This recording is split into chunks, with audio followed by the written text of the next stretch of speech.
بسم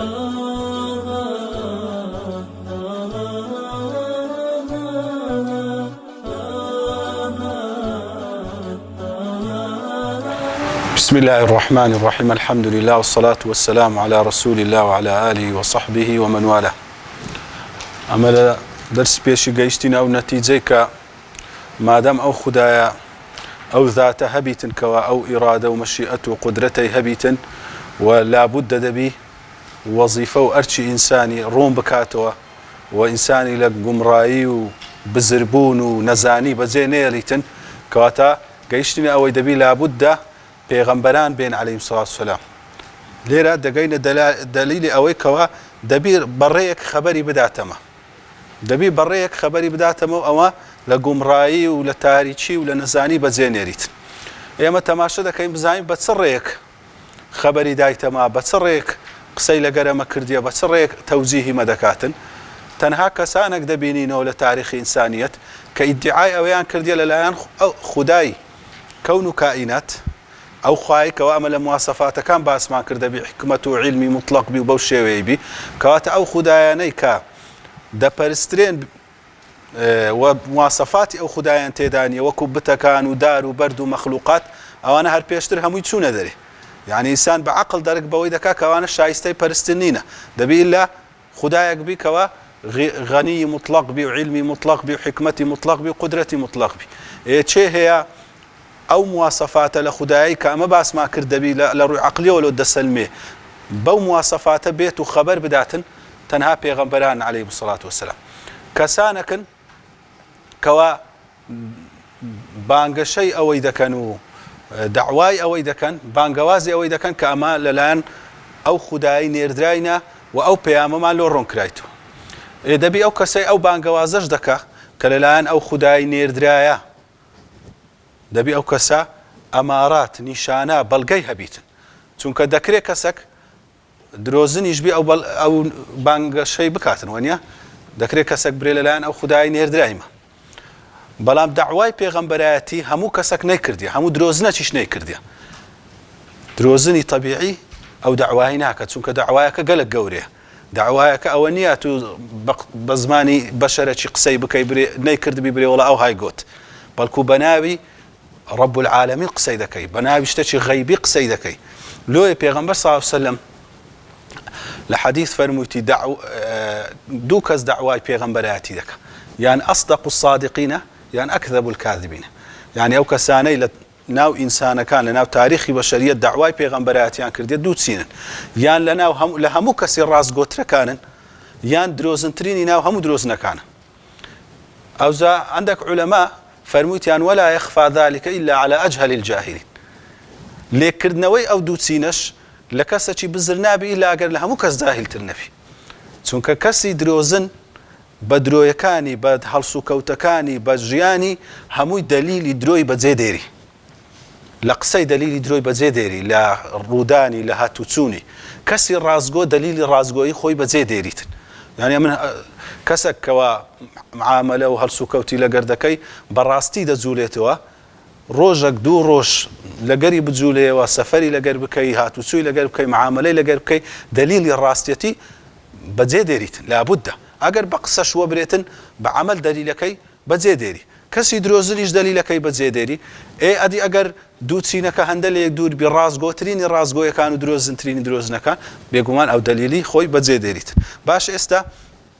كواتا أو پیغمبرانه كدين وكوتاميني پیغمبرانش كمحمد عليه الصلاة والسلام للا أنخواي قوله ونيردرايا وبو مواصفاتي كباس ما كرت أو خداي رون دكاته وكوا إنسان عقلي دي بريتو باس ما كرت كبخوي ديقاتي باشا أقر كسك بريتن دليلي پیغمبراتي پیغمبري صلى الله عليه وسلم بعمل دليل كان بجميرين دلائل نبوتسية دليل پیغمبراتي تسيا هذه شيء دليل شيء بريت وحيك لله أخوي يقولوا له هاتي كواتي كم وحيك كقرآن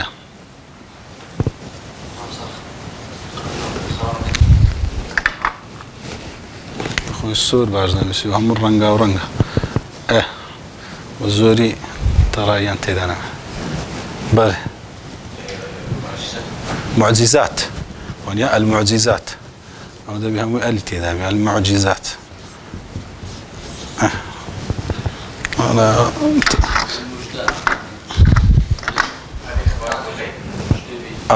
استا أو باسي مجديك البشارات والله أنا يتشان كلشان يعني الإخبار بالغيب يعني تي إخبار بالغيب ونيا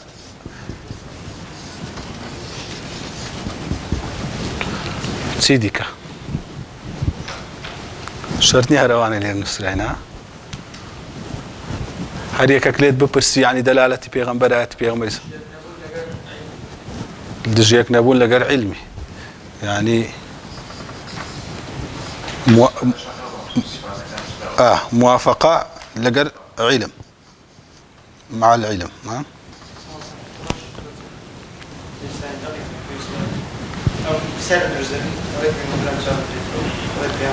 أو بسيارانه كباس ما كرد مطابقا بيغمبران جوابي أو بسيارانه ذنوا أو بسيارانه كلفطرة إنساني دروز زبيت تسيديك بله روشتي جوان أخلاقه هو السكوتي أو بيغمبرانه كوات أخلاق يعني أخلاقه السكوتي رازقوي لنا وأخلاقك وني الصدق أخلاق شيء زور أبي دستخرج بي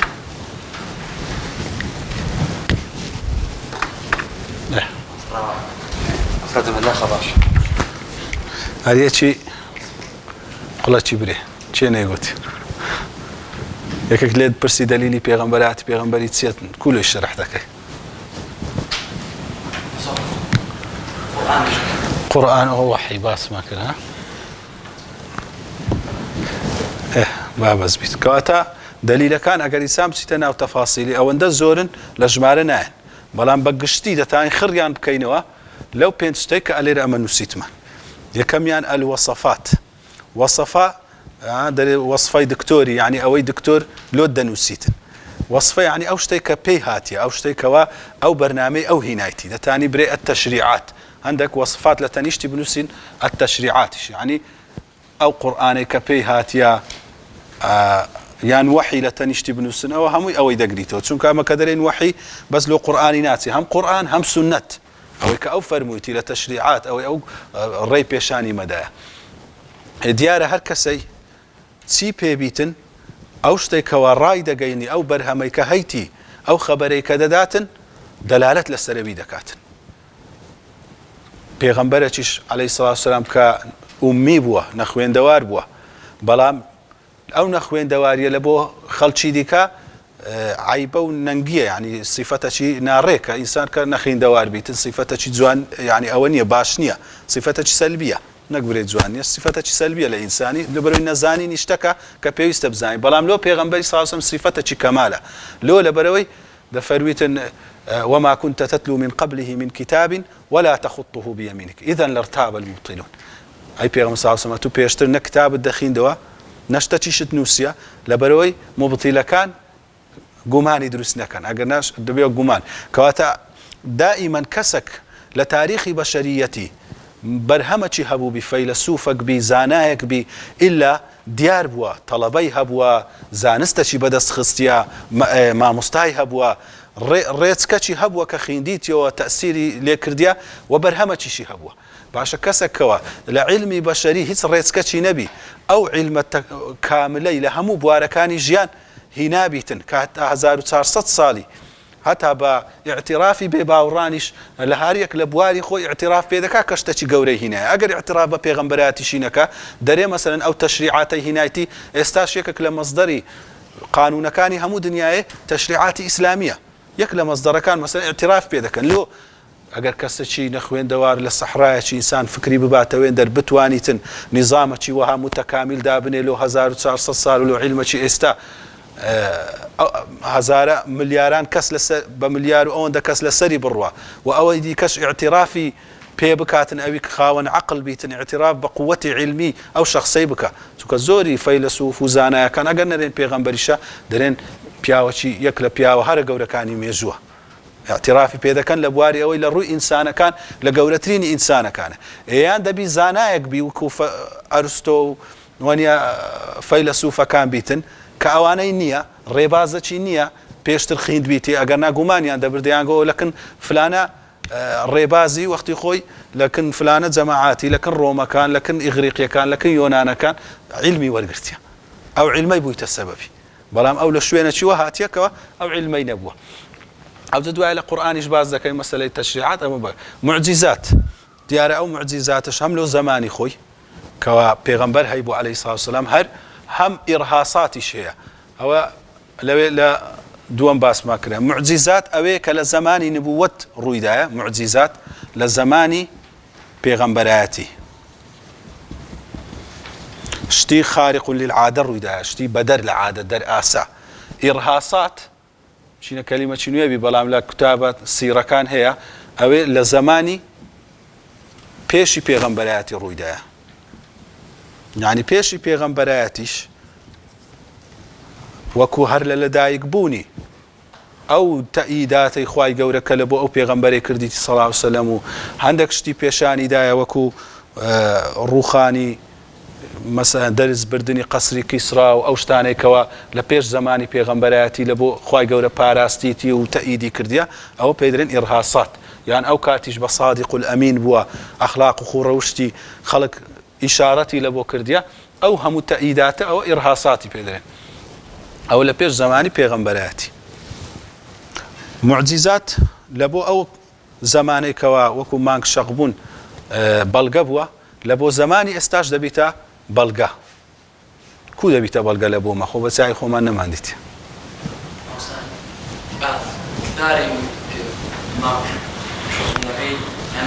بإخباري غير أقصانك باوريم ئەخەوە لەو بیسارەی ئاگەر ئاشکرا بوو بێدی پێش ئەو بیسارەی وانە لە قورئانێ باسکرایە لە تاریخ لە خەبەری متەواتیر خەبەری متەواتیر ئەگەر لە عیلمی حەدیث خوێن بیتان کەوا خەڵکەشی ئەوەندە زۆر دەیجێڕیتەوە مستەحیلە لەسەر درۆ کۆ ببنەوە وانە ئێستا ئەگەر نەفەرە دوو نەفەر سێ نەفەر چار نەفەر ئەمە یابانمان نەدیتە هەر دەرێ یابان هەیە و باز دەکرێتن یان شتێک باز دەکەن کەوا مەسەلەن ئەسکەندەری مەقدۆنی لە تاریخ هەبووە مؤرخی مسلمان غێرە مسلمان هەموو نەوعەک باز دەکەن ئەتوو دەزانی ئەو هەموو خەڵکە لەسەر درۆ کۆ نابنەوە شەخسێک هەبووە مەلیکێک بەناوی ئەسکەندەر بەس لە تەفاسیلی ممکنە اختلافیان زۆرە کەواتە دەکرێت ئەوە ڕاست و ناڕاستبی بەس لە هەبوونی شەخسەکەی تازە کابرا دەزانیتن ئەوە یعنی بووە حکم لەسەری بووە علمی ضرورەت دەی بە ضرورەت ئەوەی قبول بکاتن ئەو ئیخبار و معجزاتانە ئەگەر هەمووشیان نەبی بەشەچیان بە خەبەری متەواتیر هەموو مسلمانان لە یەکدیان جێڕایتەوە دەزانی ئەو هەموو مسلمانانە کە ئەو هەموو ڕاستگۆی تێدات و لە باو باپیری خۆت تەماشای دەکەی ئەو هەموو کەسە ڕاستگۆی ئەو لە باو باپیری خۆی ئەو لە باو باپیری خۆی کە ئەو معجززیان بە چاوی خۆیان دیتە هەمویان لەسەر ئەوەی کۆنابنەوە شتە چی ناڕاست بێ ڕووی نەدابی هەمویان لەسەرەوەی کۆ ببنەوە برێن وەڵا ڕوویدایە الصفات صفاتی ئەو پێغەمبەری عەلەیهی سڵاتو وەسەلام وچی گوتمان ڕاستگۆ صفاتی خۆی هەیە درۆزن صفاتی خۆی هەیە ئەوەنیا هەر کەسەی دەلیلی خۆی بەجێ دێریتن کەس هەیە دەتانی شانۆی بکا دەتانی فێری لە خەڵکی بکات ساڵێک دوو ساڵ دە ساڵ بەڵام عاقیبەتی درۆزنی هەر کەشف دەبی هەر ئاشکرا دەبیتن و ڕاستگۆش حەقیقەتەکەی هەر بە دیار دەکەوی کە ڕاستگۆ بیتن ئەوجە چ لە خەبەری چ لە ئەمانەتی چ لە هەموو کاروبارەکانی کەوا بێباوەڕان شایەدیان لە بۆ پێغەمبەریدا عەلەیهی سڵاتو وەسەلام پێشی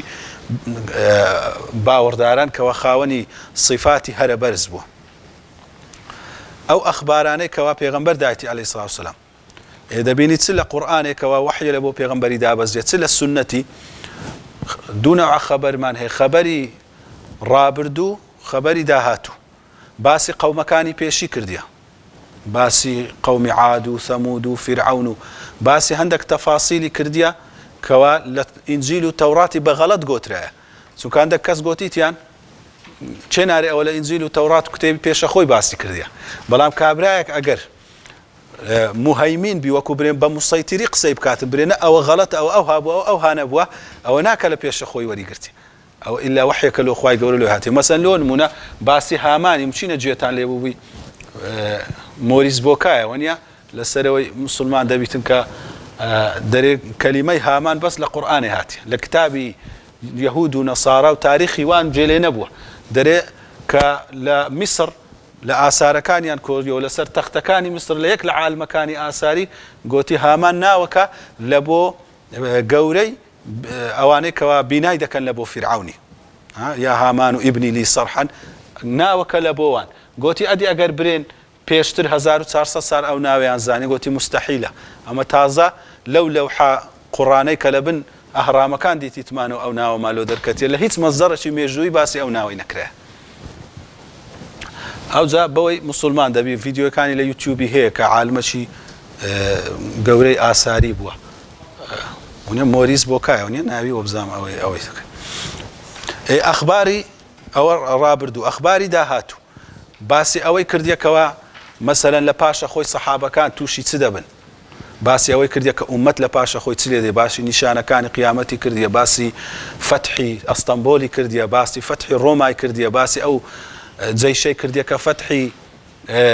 بەحر دەکەن باسی ئەو جەیشەی کردیە کە فەتحی هیند دەکەن وانە هەموو ئەوانەی باس کردیە و هاتیتە جێ ئەوە دیارە ئەخبارەکانی پاشە خۆیتی مەشهورە و هەمووتان گوێتان لێوە زۆر ناسن بەشاراتەکان ئەو موژدانەی کە پێشی هاتنی پێغەمبەرانی دیکە دایتیان عەلەیهیمو السەڵاتو وەسەلام وتیتیان کە پێغەمبەرێک لە دوای مەدێتن و کۆتایی پێغەمبەرانە لەگەرەوەی کە ئێستا ئینجیل و تەوڕاتی وان دەستکاری کرایە لەگەرەوەش ئێستا زانایانی شارەزا لە بواری مەسەلەن ئینجیل و تەوڕات و کتێبە قەدیمەکان چەندان بەڵگەیان دەرهینایە کە ئەو بەڵگانە لە کتێبی ئێستاشیان دەیسەلمێنیتن کە دەبی ئەو پێغەمبەرە بێت مەسەلەن دەرێ پێغەمبەرێک دێتن لە جەبەلی فاران تەماشا دەکەن ئەو جەبەلی فارانە ئیلا ئەو جەبەلەیە کە لە مەککەی ئەوە 2000 سال لە پاش قسەی حەزرەتی عیسای ڕۆی لە غەیری ئەو محەممەدی صلی الله علیه و سلم چێ دیکە هاتیە ئێستاش لە ئینجیلەکەیان مایە ئەوجە تەفاسیلی زۆر عەجیب هەیە کە ئینجیلی دەستکاری کراوی ئێستاشیان ئیشاراتی یعنی وەکو برێ حاشا هەڵنەگری تێدا لەسەر پێغەمبەرایەتی پێغەمبەری ئەو کتابە فازڵ سامڕائیە زۆر باشە لەو ئەو نبوة محمد من الشك إلى اليقين دكتور فاضل سامرائي زياتر لبواري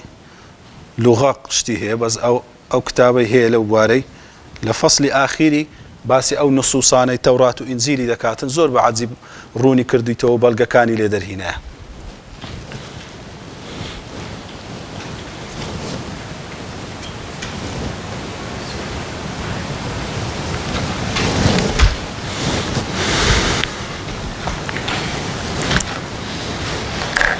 لقال أوي قورترين معجزي بيغنبري صلى الله عليه وسلم تيا قرآن لو فرميتي لو حديثي فرميتي ما من الأنبياء نبي إلا وقد أعطي من الآيات ما مثله آمن عليه البشر فرمي هل بيغنبرك بيش من هاد بخواي قول عندك معجزي دايتك أو معجزة بويت السبب إيماني وكو معجزي مثلا عصاي موسى عليه السلام ومعجزي حضرة عيسى عليه السلام أو معجزات أنا زيادة بويت السبب إيمان وإنما كان الذي أوتيته وبزامها أشي نقص وحيا أوحاه الله عز وجل إليه بلام أو معجزة من بخشرايا وحيا خواي قول لبوي من نار دينك شتش حسيبي وكو مردوزين دو كرنوا وكو مثلا دار عصاب بيتا مار أو يكوالبو بيغمبراني بيشبوا فرمي وأرجو أن أكون أكثرهم تبعا يوم القيامة أو معجزة كقرآن بلام أمن وميدم وايك أو معجزة قرآن وابكاتن كأمن لها موان زورتر تابعهم هبي لروج القيامة سون كمعجزة بيغمبراني بيش عليه الصلاة والسلام ممكن له زمانه شيء بس معجزة قرآني كل زمان بيغمبري معجزاتي تدا استاش همو زمانه شيء معجزاتي خوي لسلمينيت معجزات قرآني همو دمي نويدا بيتوا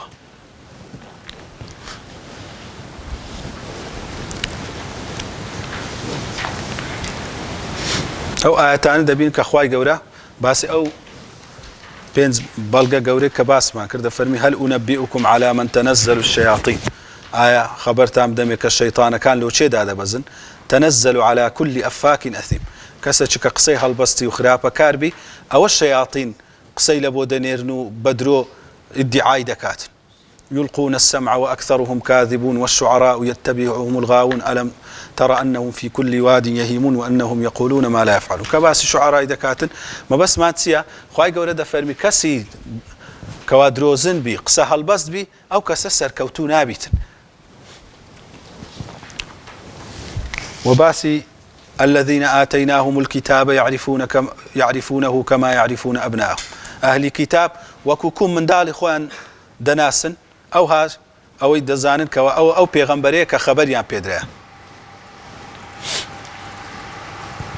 زفرمي لقرآن الزور أو آياتي ومن أظلم ممن افترى على الله كذبا أو كذب بآياته يعني بتسوي نوع كاتش شيء لو الظالم ترى يعني كافتراء بدو خواي جوربك يعني درو بناي خواي جوربك يعني كسي دروزن عاقبتي درو يكي بوتلا هر أشكرا دبيتن هر بديار دكويتن كسي كفي الله خلشي بكا بتايبتي بناي خداي جورش فيلي لخلشي بكا أو عاقبتك هر أشكرا دبيتن كاتا كو خداي جورا يارمتي دردبي بحجة وبرهان لبو كسشي والعياذ بالله دروي بناي ويبكا الآيات باشي دفرمي قل لو شاء الله ما تلوته عليكم ولا أدراكم به فقد لبثت فيكم عمرا من قبله أفلا تعقلون خواهي قورا قالوا يستباين لهم دخين نوا ندشتان زانيك أو قرآنتيا ما ويك لجيان أمن هتعتصل صالي لتماني بيغمار صلى الله عليه وسلم دفرمي هيتش تكن باس نكرت وانيا بزوري إنسان لا سرتاي تماني كبتماي ملكاياتيك بتماي دا صلاتك بشتاتي وادكاتن نبشتو من نربشتو بابس نبشتو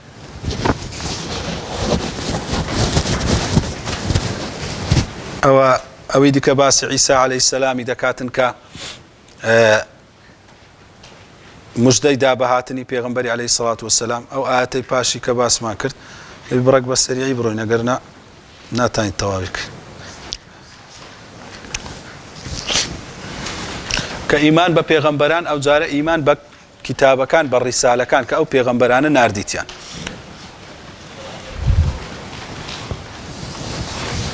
أو جاردي سام بسيار دكين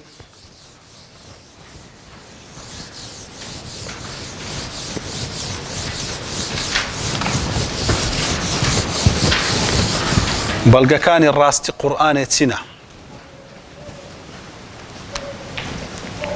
هنا بلغا كان الراستي قرآن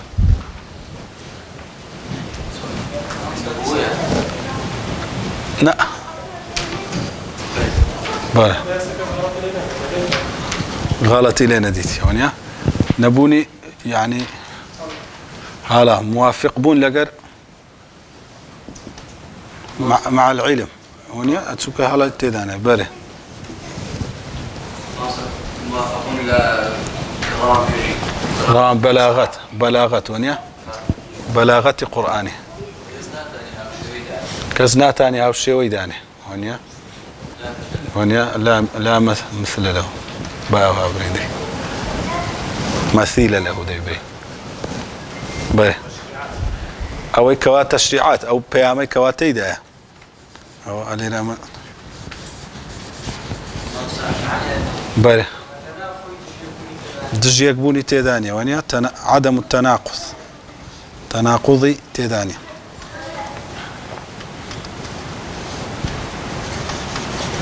بله تحدي تيدا او علي ركباس ما كرت هاو شوي كسناتي بيني بتحدي تحدى دكاتن ككسك بتاني هاو شوي بيني لاحقا اخبار كان كتيدا وش شمع الاخبار خو اخر تام نفسي باريس راو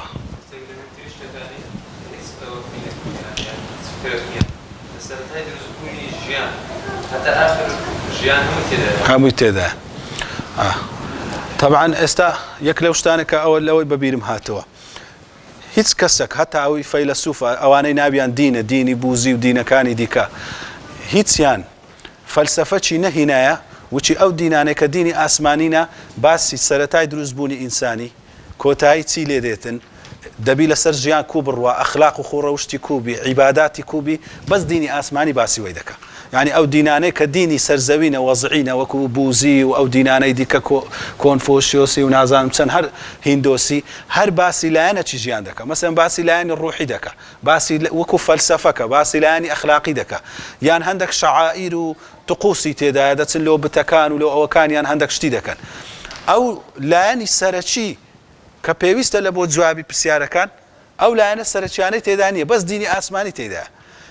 يعني كسك شخصك لغير پیغمبران عليه الصلاة والسلام أو سقي بخو نبوه بفلسفة شي دابني بري إنسان كو دروز بوه خواتي كردي لبيش دروز بون إنسان جل جلاله استا لما تسيدوي أما لچين دارين بريو چه دتسين نية تنها بيامي پیغمبران هي أوي هي نابت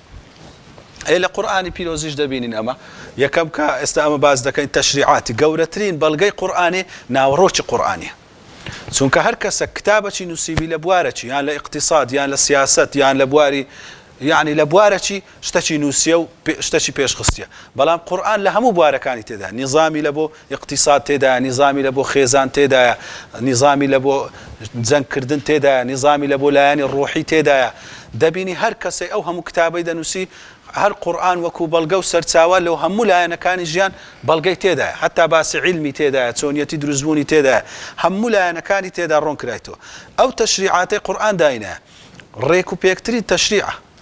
مەسەن لەبارەی اقتصاد لەبارەی ئەوەی کە نابی ڕیبا هەبی ئەگەر ئینسان لەو زەمانەش هەرچەند خۆی بینی و ببا و برێ لەو اقتصاد ڕیبا باشە دوای هەر دەگەڕێتەوە سەر ئەو ڕاستیەکەوە ئەو ڕیبایە زەرەرە لۆیە ئەو شتەی تێدایە کە باشترینە لە بۆ ژیانی ئینسانی يعني مثلا لون من الشيوعيات هر لو 100 ساڵی هات گوتی دەبی خەڵک هەمووی وچیەک بی فەقیر و دەورەمەند نەبی هەمووی لەو حکومەتی ئیشکا حکومەت کرێکی بداتەوە هەمووان چینایەتی نەبی لە عەکسی ڕەئسمالی هات لە ئەوروپای گوتی دەبی هەر کەس کەیفی خۆیتی بازار ئازادە ئەوی دەوڵەمەندە با ئیستیغلالی فەقیری بکا زۆر ئیعتیادیە دەوڵەمەندی زۆر گەورە پێیا دەبی چینەکی کەم دەوڵەمەند دەبی چینەکی زۆریش ئیش دەکا لە بۆوان ئیسلام وەسەتی وان ڕێکترین شتە کە ئێستا خەریکە نیزامیان لە بۆی دەگەڕێتەوە نا لێ ناگەڕێتن فەقیر و هەژار هەبی چونکە ئەوە بە گوێرەی ئینسانی وایە ئیش دەکا و توانای هەیە فەقیر هەیە و هەژار هەیە بەس نابی یعنی دەوڵەمەندەکە ئیستیغلالی فەقیرەکەی بکاتن زەکاتی دانایە دەبی یارمەتی بدا نابی ڕیبای بکە نابی هەندێک ڕێی بگریتە بەر کەوە ئیستیغلالی تێدا بیتن کاتە لەو وەسەتەی کەوا دانرابوو لە وەسەتەی ئیسلام بوو ئەو جە لە هەر لایەنەی تەشریعاتی ئیسلامی ئینسان تەماشاکە جوانترین و ڕێکترین تەشریعی دانایە لانی ئەخباری قورئانی کە لەی پێغەمبەری ساسم باسمە کرد هەر دلیلەکی پێغەمبەرایەتی پێغەمبەری دلیلیشە لەو قورئان چونکە ئەو پێغەمبەرە ئەو قورئانەی هینایەوە نیە لە ڕێبیەوە بەمەگەیشتی هەر دلیلەکیش لە بۆ ڕاستی قورئانێ دلیلە لە بۆ ڕاستی پێغەمبەرایەتی چونکە دیسان ئەو لەلایەن ئەو پێغەمبەرەوە هاتی کەواتە هەموو دلیلەکان دلیلن لۆ یەکتری لە ڕەسوولی و لە ڕیسالەش ئەخبار کە باسمان کرد ئەخباری پێشی و پاشی بەیان یعنی سێ شتی دەگریتەوە ئێستا مەسەلەن ئەمە لە زمانی کەلیمەمان هەیە وانەیە لغەت کەلاممان هەیە یعنی بابرێن جوملەکمان هەیە وەرە جوملە پێی دەگوترێ کەلام وانە بە لەوەی هەمووتان تێ بگەن جوملە مجموعة جملة كمان هي مجموع جمل أو علمي لزمان عربي باسي كلمة دكاتيا باسي بنياتي كلمة دكا صرف ونيا أو الصرف أو باسي جملة دكاتيا نحو أو باسي مجموعة جملة شي دكاتيا بلاغة تماشي قرآن بك أجر هر كلمة قرآن بعلمي صرف لو شوێنی خۆی لا ببەی ناتوانانی کەلیمەتشی لەوی ڕێکتر دابنەی هەر گوشەچی هەر جوملەکی لا بدە تەقدیم و تەخیرەکی قورئانێ جوملەکە کوپێک هاتیەکە لە ڕووی علمی نەحویەوە ناتانی جوملەی لەوەی ڕێکتر دابڕێژی هەر مەجموعە جوملە کە بەلاغەتی قورئانیە تەماشاکە ناتانی بینی لەوی باشتر ئەتو تەماشای شاعیران دەکەی هەر شاعیرەك هاتبیتن موچینە وەکو متەنەبی لایەنێکی شعری زۆر بەرزبی بەس لە لایەنێکی شعرەشی وەهای نووسیە ئیلا غەڵەتی گەورەیان لێگرتیەکە لەکن هەموو کەس متتەفیقە لەسەریکەوە ئەو شعرە غەڵەتەکی بەلاغی تێدایە هەموو شاعیرێک ئەوەی هەیە بەڵام لە قورئانێ کەس ناتوانێت غەڵەتەکی لێ ببینیتەوە هەتا مثلا لە نمونە دەرێن ئیبن ڕاوەندی سەرەتاکانی ملحید وە گۆتیتی دەتانم قورئانەکی وەها دابنێت چوویتە ژۆرەکی تاریک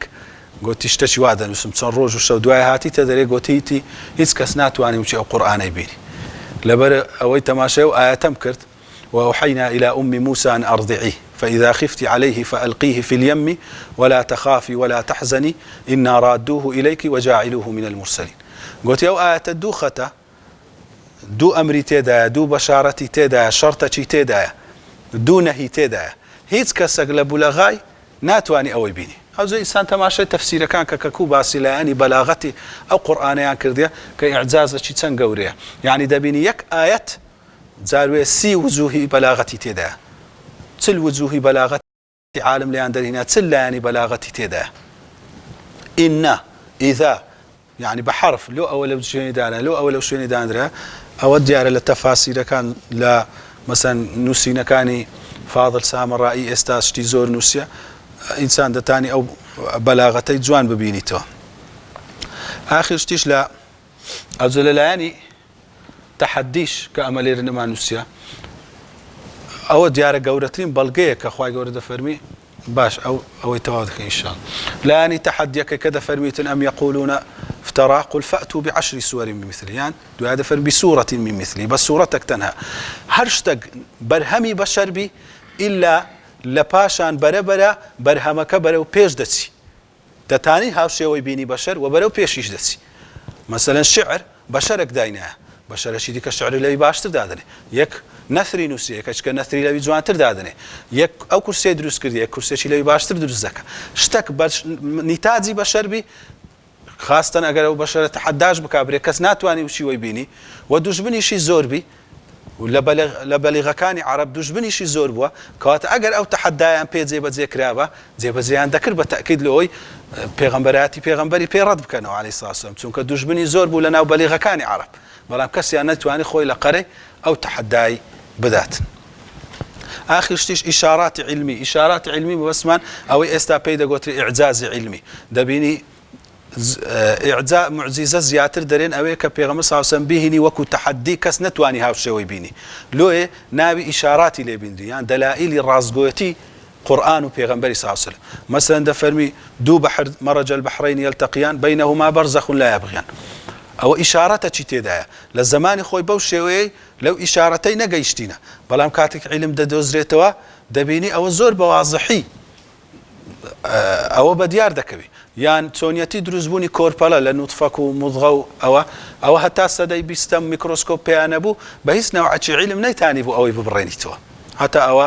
عالمەکانی غەیرە موسڵمان دانیان بەو شتانە دانایە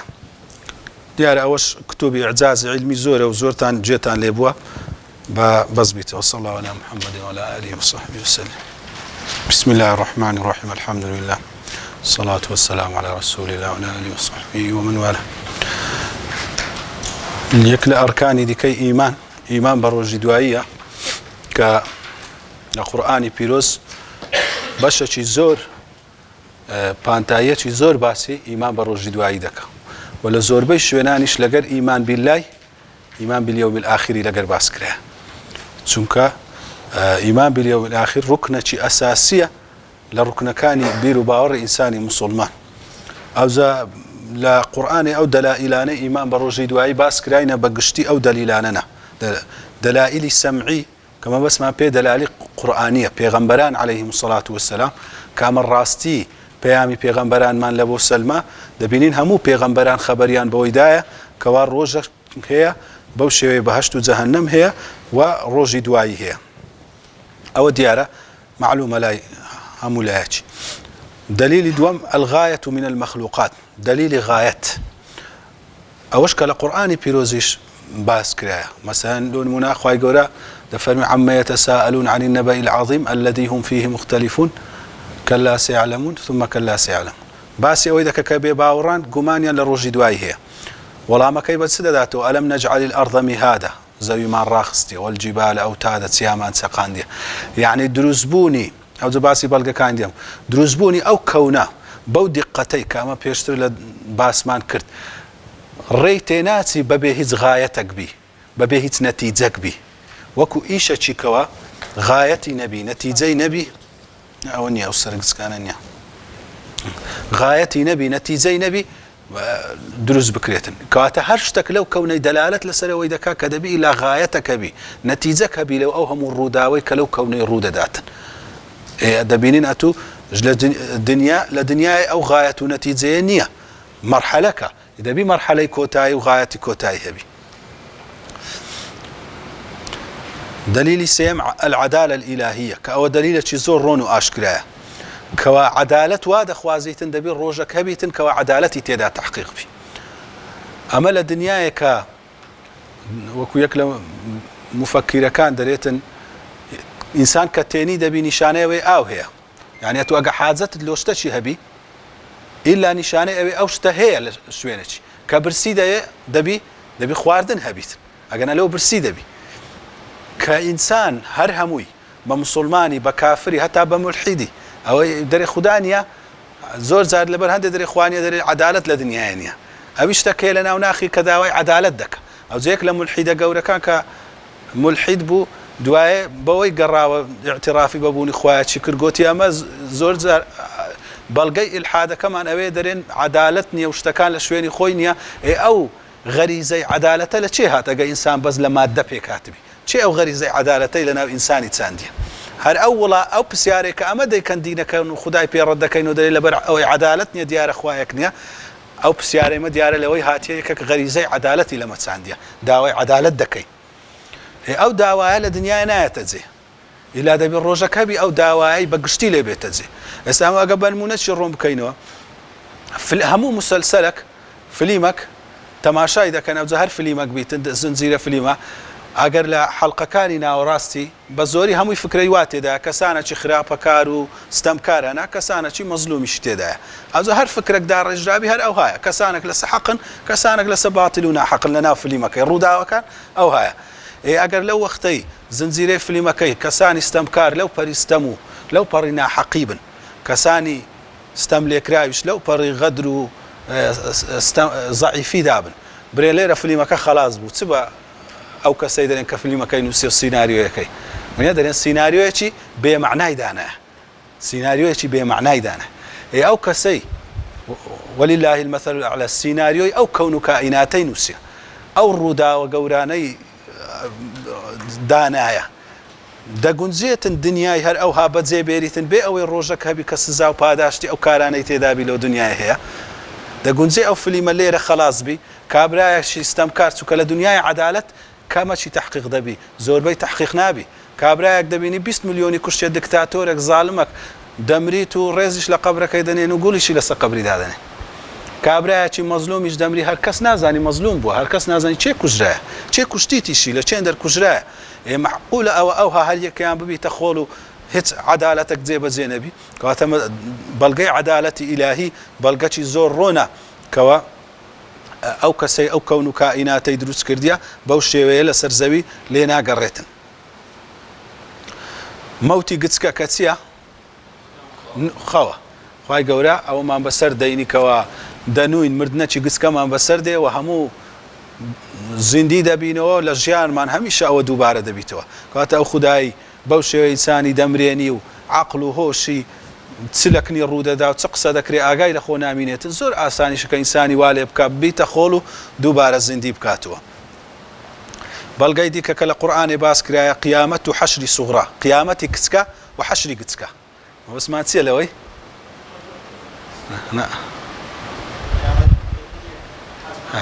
ومسمع لقيامة حشر مخلوقات السر الزاوية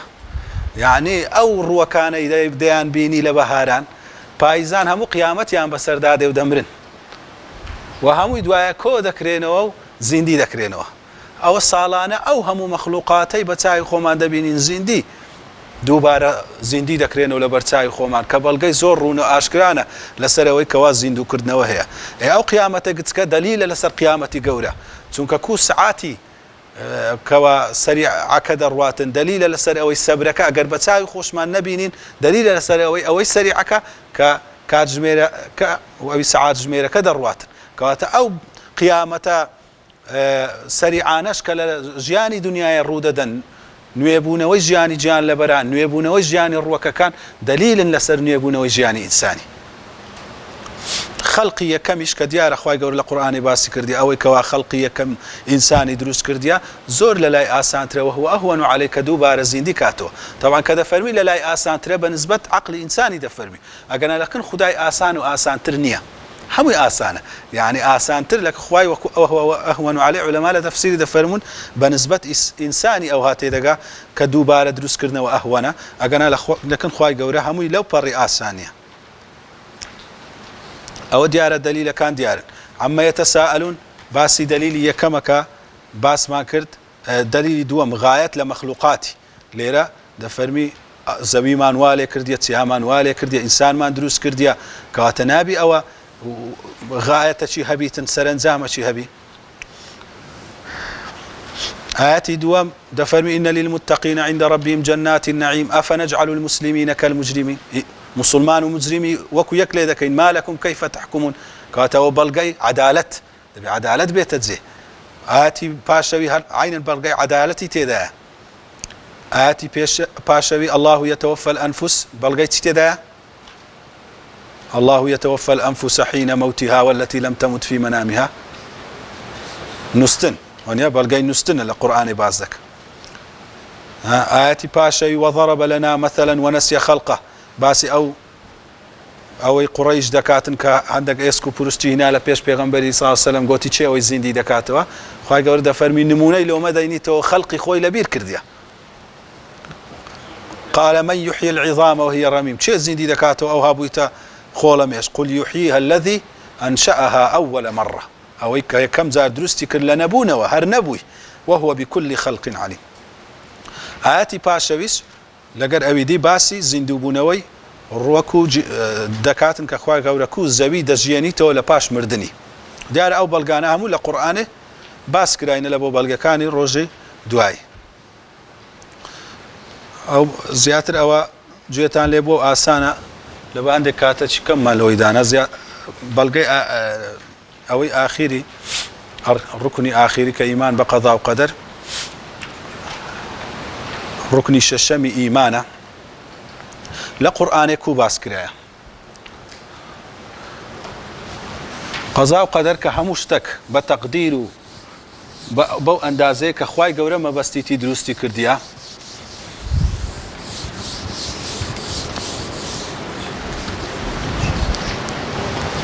لە ئیسلام دوو شت بڕایتەوە یەکەم الإيمان بأن كل شيء بمشيئة الله وإرادته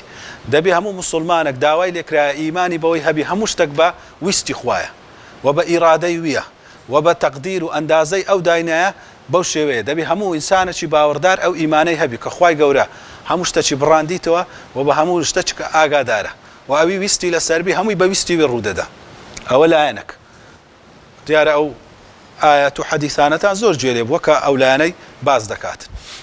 وأن لایەنی دووەم کە باس کرایە ئینسانیش مختارە یعنی سەرپشک کرایە هەڵبژاردننی لە دەستە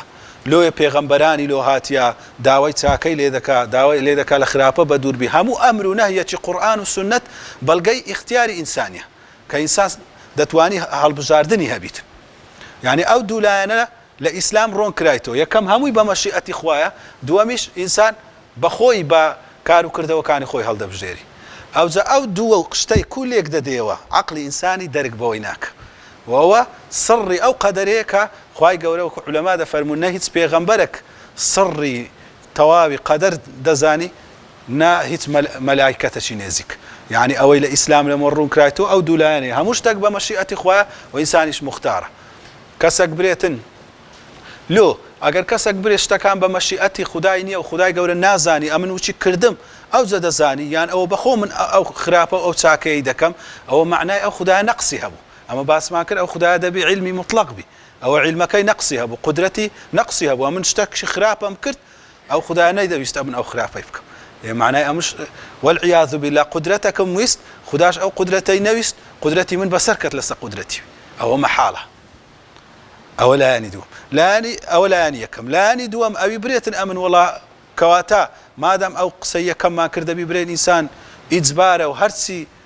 خوداویستی هەر ئەوەی دەکات و هیچ ڕێیەکی نییە ئەوەش دیسانێک کە خوای گەورە لە حاڵی ئینسانی ئەوەی ڕەت کردیتو یعنی ئەگەر کابراایەک برێ وەڵای من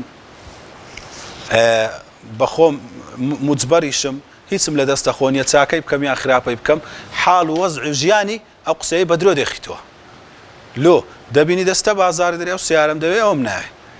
ئەو ئیشەی دەکەم ئەوەی ناکەم هەموو ژیانی ئینسانی اختیارە منداڵکەوە لە منداڵایەتی بڕک فەهم دەکات دەرێ ئەو کێکەی دەخۆم ئەوەی ناخۆم وانە هەموو ژیانی ئینسانی اختیاری تاقی دەکاتەوە کەواتە ناتانی بری ئەمن اختیارم نییە اختیار هەموو ژیانت ئەو قسەی بە درۆ دەخاتەوە کە اختیارت نەبی اختیار لە هەموو ژیانت بەکاردەینی ومەشیئەتەکەش ناتوانانی بری خوای گەورە لە مەشیئەتی نییە ئەدی کو ئەو دوای لێک دەدەیەوە ئەوە عەقڵی ئینسانی دەرک بە شتەچی نەکاتن معنای وان نییە کەەوە ئەو شتەی ڕەت بکاتەوە ئەوە عیلمەکە کە خوای گەورە نەیویستە بدادە دەست ئینسانی ئەوجە مەشیئەتیش دوو مەشیئەتمان هەیە مەشیئەتی کە لە قورئانێ باس کرایە مەشیئەتی عامە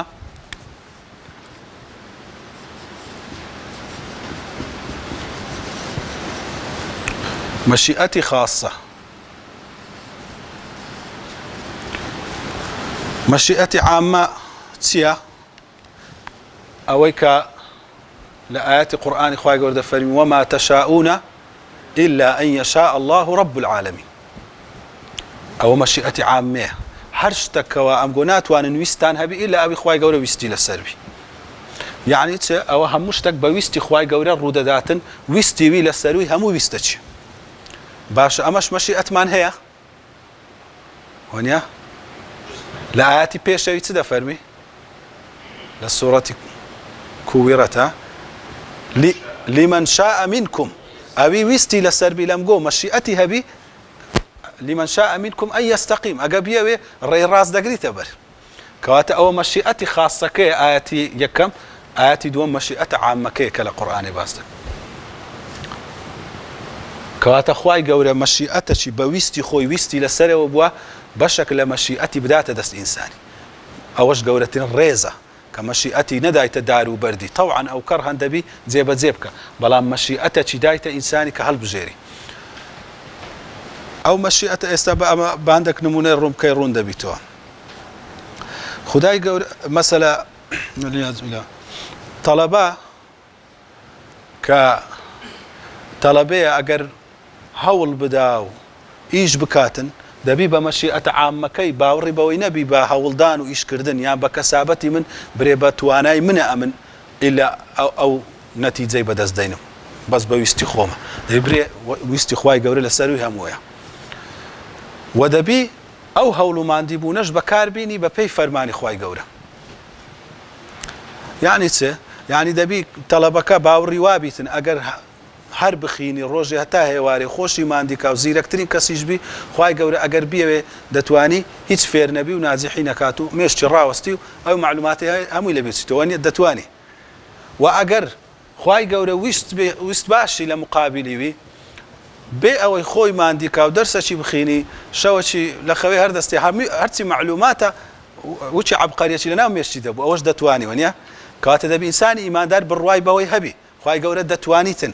هەرچی بێوێ بکە بەڵام خوای گەورە ئیشی بە حکمت بە قانون بە نیظام بەڕێوە دەکە نیظامەکەی چییە لە قورئانی دەفەرمی وأن ليس للإنسان إلا ما سعى وأن سعيه سوف يرى هۆردووچی دەتوانی ئەولا ئەولا بەڵام ئەو هایدانە نایە بە حکمت و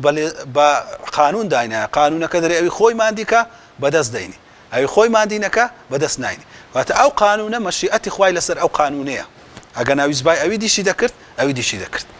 ئێستا هیدایەت و زەلالەت ئەگە ویست بای کابرا هەرچەند ملهوڕ بە بە ناچاری هەموو کەسەکی هیدایەت دەدا وانە ئەگەر ویست بای هەموو کەسەکی گومڕا دەکرد وایە بەڵام خوای گەورە ئیشی عەبەث و ناڕێکی لەوی ناوەشێتەوە بە گوێرەی حکمەتی چونکە حەکیمە وای دانایە بە پێی قانونێک ئەوی لۆ هیدایەت بێ ئەوی هیدایەت بدە ئەوی لۆ هیدایەت نێو بەرەو گومڕایی بچی ئەو گومڕا ببی ویستەکەی وی لەسەر ئەوەی دەبیتن کە ئینسان لە بۆی دەچیت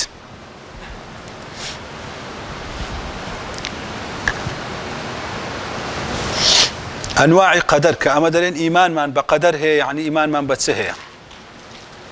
ئیمانمان بەوەی هەیە هەموو شتێک خوای گەورە خەڵقی کردیە و ئیجادی کردیە بەو ئەندازەیە و بەو شێوەیە کە ئەو دەیەوێ یعنی ئیمان بە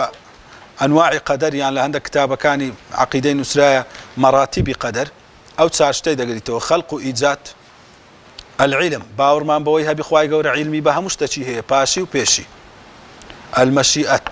باوەڕمان بەوەی هەبی خوای گەورە ویستی لەسەر هەر شتێکی بی ئەوە دەبی و ویستی لەسەر هەر شتێکی نەبی ئەوە نابیت و ئەو شتێک کە نەبووە ئەگەر ویستی لەسەر با ببی دەبوو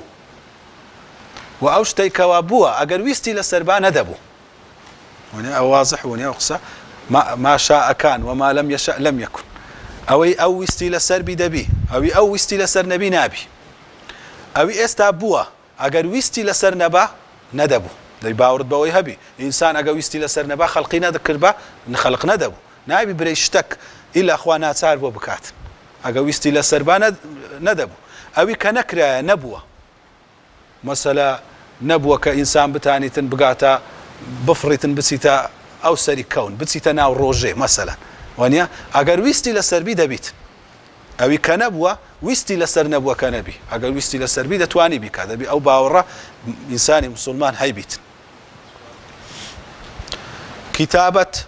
و باوەڕی بەوەی هەبی کە خوای گەورە هەموو شتێکی نووسیە کە قەڵەمی دروست کردی ئەوەل شەی ئەمری پێکردی هەرچی لە قەدەر هەیە هەمووی بنووسە یعنی ئەمە کە دەرێن ئیمانمان بە قەدەر هەیە ئیمانمان بەو چار شتە هەیە بەڵێ خەڵق و ئیجاد عیلم مەشیئەت کتابەت زۆر یعنی ئەوەشی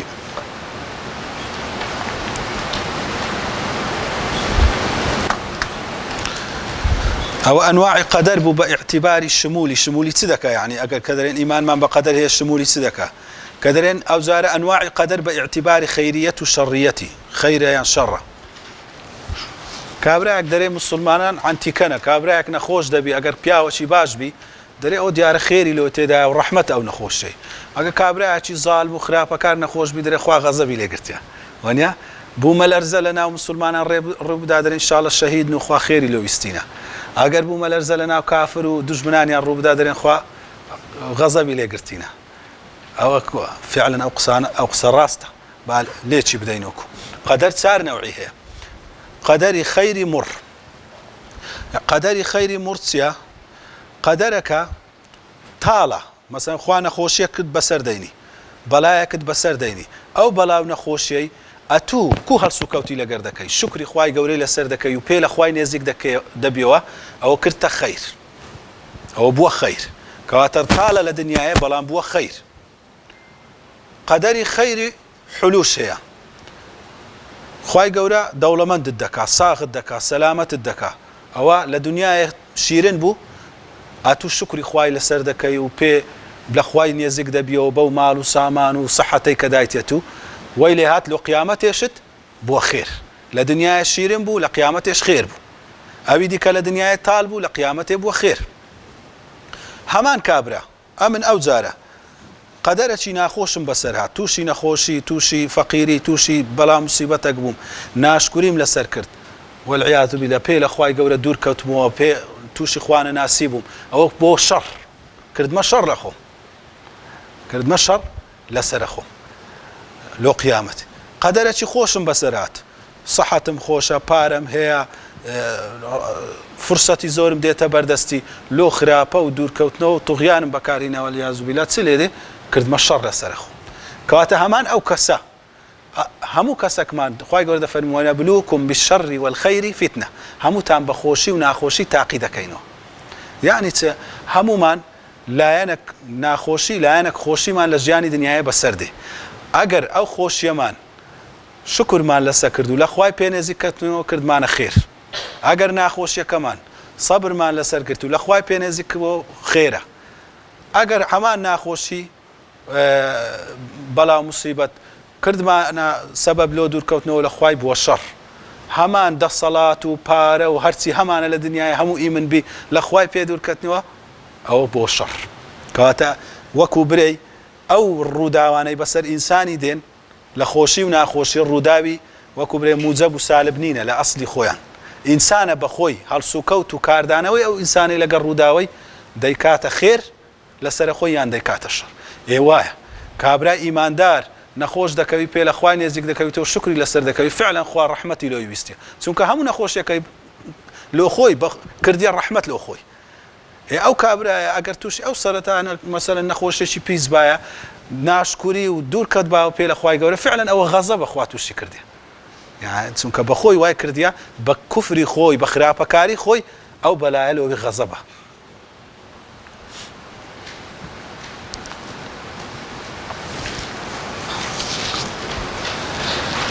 ئەمزارە ئەنواعی قەدەر بە ئیعتیباری ئاشکرابوونی لە بۆمە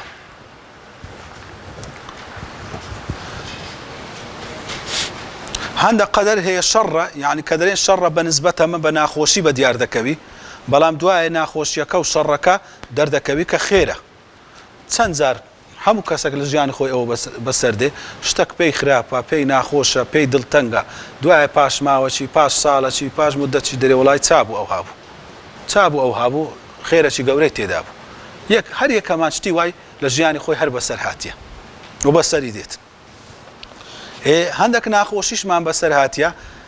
لۆمان بە دیار نەکەتیە کە خێرەکەی چ بووە لۆمان بە دیار نەکەتیە موچینە بشمرین هەر لۆمان بە دیار نەکەوی هەندێک ناخۆشیمان لۆ هاتیە خوای گەورە هەڵی گرتیە نەشمان زانیە کە لۆشمان هاتیە یعنی ئەوی دیکە زانیمان ناخۆشیمان لۆ هاتیە بەس نەمان زانیە لۆمان هاتیە ئەو جارە هەر نەمان زانیە کە ناخۆشیەکەش هاتیە و نەشمان زانیە کە خوا هەڵی گرتیە ئەوە لە چ نمونەی ڕوون دەبیتەوە لە چیرۆکی موسا عەلەیهی سەلام لەگەر خضری کە لە سوورەتی کەهف باس کرایە ئەو چیرۆکە هەر چیرۆکەک نییە بجێڕێتەوە سڕی قەدەر لەناو ئەو چیرۆکەی ڕوون دەبیتەوە لە یەکەمیان کەشتیەکەی کون دەکەن دوایە ئەوانە دەزانن کە مەلیکە کێ کەشتیەکان دەباتن غەیری ئەو کەشتیانە کە عیبدار نەبن دەرێنچانە بوو کونی کرد ئەگەر نا کەشتەکەیان لێ بردبووین لۆیان بە دیار کات کە خێرە چ تێدا ئەو کەشتی کونکردنە ئەوە نەوعی یەکەمە لەو ڕووداوانەی بەسەر ئینسانی دێتن خێرەکەی هەلە دنیاە دەبینیتەوە ئی دووەمیان منداڵەکە بوو کە کوژرا شەڕێک بوو لۆ داکو بابەکەی هەتا یعنی خوای گەورە هەتا دەشمرن هەر خەمی بەوەی دەخۆن کە منداڵەشیان لێ مردیەوە نیە بەڵام ئەو منداڵە نازانن کە شەڕ بوو لە بۆوان یعنی شەڕێک لۆیان هاتیە زانیتیان شەڕە بەس معنایەکەی لۆیان بەدەر نەکەت کە لەبەرچە ئەو شەڕە لۆیان هاتیە ئی سێمینیان ئەو دیوار چاکردنەوە لە بۆ ئەو یەتیمانە خێرەچیان لە بۆ هاتیە کاتێک کە گەورە دەبن کەنزەکان دەبینەوە نازانن کەوە موسا عەلەیهی سەلام خضر ناخۆشیەکیان بەسەر هاتیە لەبەر خاتری ئەوان یعنی زەحمەتیەکیان بەسەر هاتیە خێرەکیان بەسەر هاتیە منداڵەکان بە نسبەتەوەن شەڕەکیان لەسەر لاکەت کە بریتی بوو لە ڕووخانی دیوارەکەی و ئاشکرابوونی گەنجینەکەی بەبێ ئەوەی بزانن کە ئەو شەڕیان لۆ هاتیە و لەسەریشیان لاکەتیە کەواتە ئەمە هەموو ئەو ڕووداوانەی کە ڕوو دەدەن لە زاهیری و لە پێشچاوی مە بە ناخۆشی و بە شەڕ دیارن خوای گەورە هەندێک نمونەمان پێشان دەدا کە شەڕەکان خێریان تێدایە لۆ ئەوەی بزانین ئەوانی دیکەش کەوا لۆمان بە دیار نەکەتیە خێری هەر تێدایە لەبەرەوەی بەر ئەوەی سێم نە شەڕەکە بە دیار دەکەوی کە شەڕەکەمان بەسەر هاتیە کە خوای گەورە لاشی دەدا بەسەرماتی ئەو زە قیسەکەی ئەو منداڵانە نەیان زانیکەوە ئەو دیوارە خەریک بوو بڕوخێ و ئەگەر ڕووخا بەلۆوان خراپ بوو زێڕەکەیان لەدەست دەچوو و نەشیان زانی کەسێک لۆوانی چاکردی تۆ لۆی پاراستینە یعنی نەزانیان شەڕەکەیان لۆ هاتیە نەزانیان لەسەریشیان لاکەتی کەواتە خوای گەورە کە دەفەرمی لە حەدیث دوعا بەلا و موسیبەتی لا دەدا لەسەر ئینسانی چەند بەلا موسیبەت ڕەنگە هاتبی لۆمە و نەزانیبی بەلایەکەش چێ خوای گەورە لاش ئیدایە لەسەرەمە کەواتە ئەوە خوای گەورە مەسەلەی خێر و شەڕ کە دەفەرمی شەڕ بەنسبەت لە حەدیث هاتیەوە شەڕ لەیسە ئیلەیک شەڕ بەنسبەت خوای گەورە نییە یعنی هیچ فعلێک و هیچ ئیشێکی خوای گەورە شەڕ نییە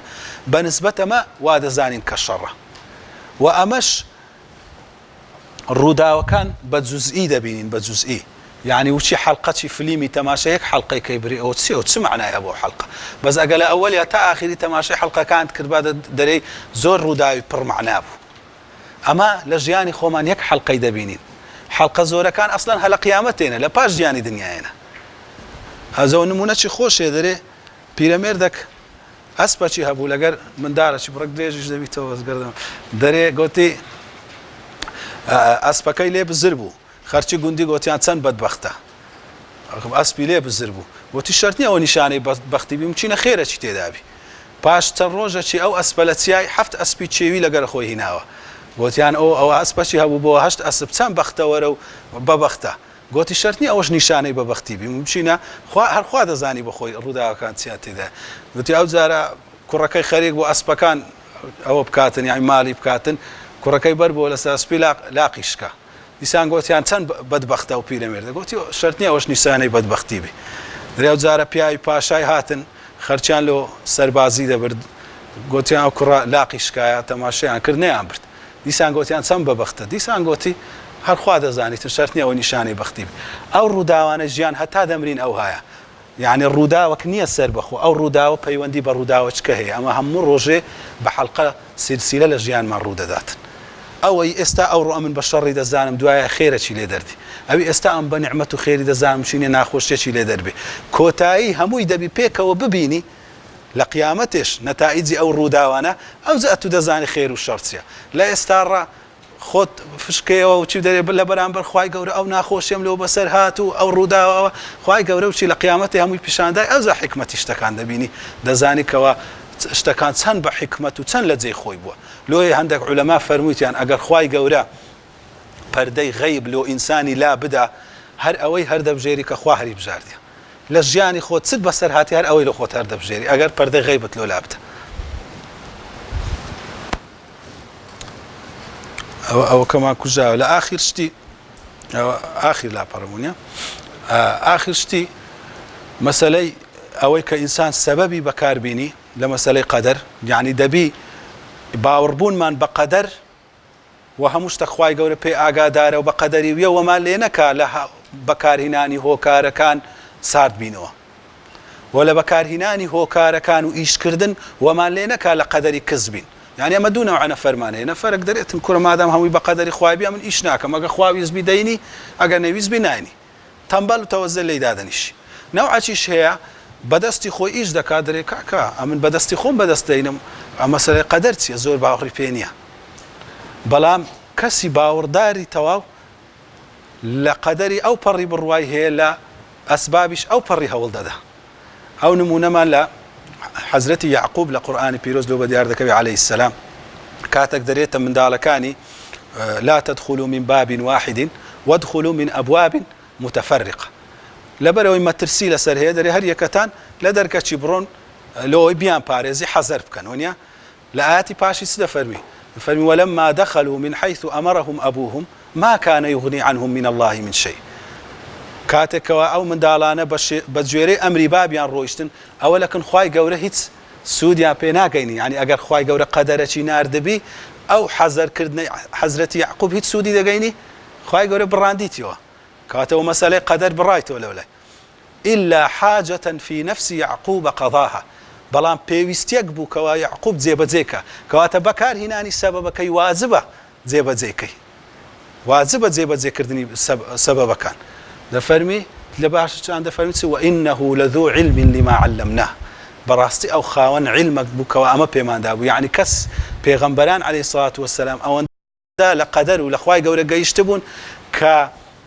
باوەڕبوونیان بە قەدەر وەی لێ نەکردن سارد بنەوە لە بەکارهێنانی ئەسباب بەکارهێنانی ئەسباب وەی لێ نەکردن سارد بنەوە لە باوەڕبوونیان بە قەدەر ئەوە سڕی ئینسانی موسڵمان دەبی لە ژیانی خۆی ئەو هایش بکە صلى الله على محمد وعلى آله وصحبه وسلم